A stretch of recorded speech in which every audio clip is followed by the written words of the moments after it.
So welcome to AHR 2025 Orlando, Florida. We're really happy to have Julian Scadden in our booth with us. And thank you for joining us. Julian is the CEO of Nextstar Network. And thanks for coming.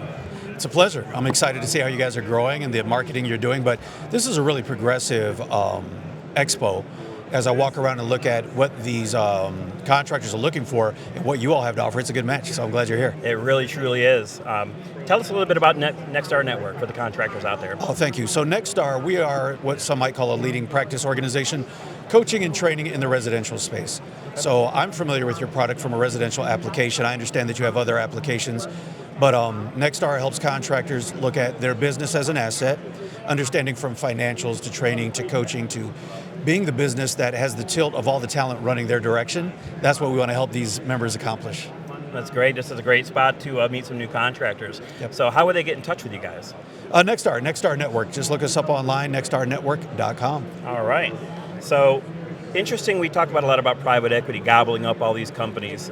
How does that impact a contractor in terms of how they have to change their business model or go-to-market strategies? What do you see out there from a trend-wise? Yeah, from the trend of private equity, at least in the residential market, we are seeing, there's a hyper-education in business. We definitely see that. We've seen our independent members be able to get a multiple that they've worked hard to earn. And so what I'm seeing is investors finding a great opportunity in our businesses, in our industry, and then, applying, it could be a multi-distributed business model, really learning how to leverage their buying power, learning how to scale and leverage their coaching and training. So you find all these business resources coming to, for the most part, at least what we see, these smaller mom and pop organizations and helping with their business maturity. Now, how that impacts, everything is connected. So how that now impacts the business owner who may stay on as an operator or may go off and start another business. We're seeing a positive impact really across the owners that are learning how to leverage that the financial backing that they have and the business maturity that comes along with those investors. I feel like the old school flip phone technician, owner, operator contractors are finally cashing out and riding into the sunset. Yeah. And congrats to them. Yes. So I feel the best opportunities for contractors in today's world with AI-driven software programs to help them really need to be forward-thinking, think outside the box. Sure. What do you see as the biggest challenges for contractors these days right now? What's holding them back from getting to that next level? Well, outside of the obvious, which are the normal blocking and tackling operational basics, from recruiting to retaining talent, to understanding the efficiencies in your business, to understanding your financials and how that turns into actual coaching application and actions that you take, so you're not just looking at the numbers as window dressing. But I think those are basics. You have to do that. That's the ante just to be a strong player in the game, to create an asset that you can either hand off or cash in when you want. But in today's world, more distraction than ever. And what we're working with our members on relative to, I will just say, the efficiency that some are calling AI, find an application in your business, find a department, and start and test.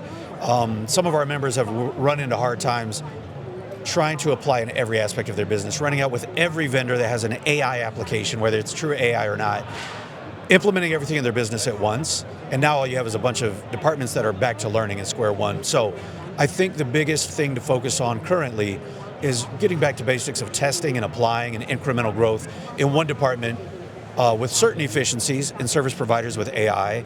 I think from products, you all are actually having a multiplier effect with how you're leveraging AI in your products.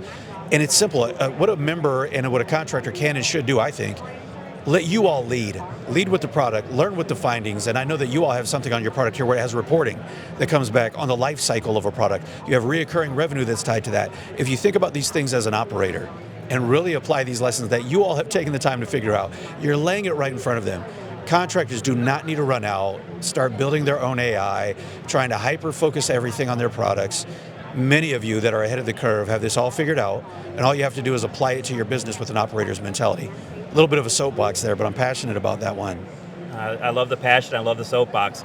I do feel the contractors get in their own way most of the time. Yeah. And the digital connection piece, I think, is really an important piece in the contractor world. Yes. There's a lot of focus, hyper-focus and micro-focus around customer acquisition and the cost associated with acquisition, and contractors don't really focus a lot on customer retention. Thank you. And we offer so many opportunities from a retention standpoint that really are no cost to the contractor through how we leverage the recurring piece, the digital connection, things like that. And I think when contractors begin to put some focus about retaining the customers that they have, they're going to do much, much better. And you're creating a valuable business connection. I think of the distinction between a vendor and a partner. And at Nextstar, we very intentionally use the term strategic partners, people that we partner with, versus vendors. And so I owned a plumbing company. I had added heating and cooling later, and then electrical last. But the thing I noticed is there were certain people I looked at as vendors. They were transactional. It was about the dollar. There were other weird partners who would come in and explain this to me, help me understand how the reoccurring revenue made sense, help me understand the life cycle management, understanding how that data of being in the customer's home and watching their habits, retention, not just acquisition. So I appreciate all that you do from a business perspective, not just a product perspective, that can help you partner with businesses. And I encourage people who are AHR, really look through that lens of the product that you're noticing here. And it's fine if some of it is transactional. That's great. It's a thing. It's a widget. You replace it and you move on. But there's a lot of technology that I've seen on this floor, with yours being one of them, that can really directly tie to the operations of your business and add more value. Yeah, agreed. And my background is 25 years as a contractor myself. I was with you. I own my own HVAC company here in South Florida, and sold off a little too early. The private equity came in about 6 years after I sold. Otherwise, Julian, I might not be sitting here right now with you. I get it, man. I do understand the business. I understand the daily grind that these contractors go through. I understand why our booth is so busy, because we're offering a really tangible solution to the biggest thorn in their side. Yep. And it's really, really fun to watch the excitement level in here. And it's even better to partner up with the Nextstar network like you guys, and really looking forward to what we can bring to the table. And I will say that we are part of a scavenger hunt for Nextstar, and for those who might see this video while you're here at AHR, we have to it's one of the stops. Take a little picture, and it's one of the stops in order to win the scavenger hunt. So, but Julian, thank you so much for joining us here, and we will talk soon. So, thank you for your partnership. 2025. Sorry about that. It's okay. Thank you for your partnership, and I want to wish you the success. And the reason why your booth is hopping is because it's a valuable product solving a very serious problem. So thank you. Great. You're very welcome. Thanks so much. You're welcome. All right.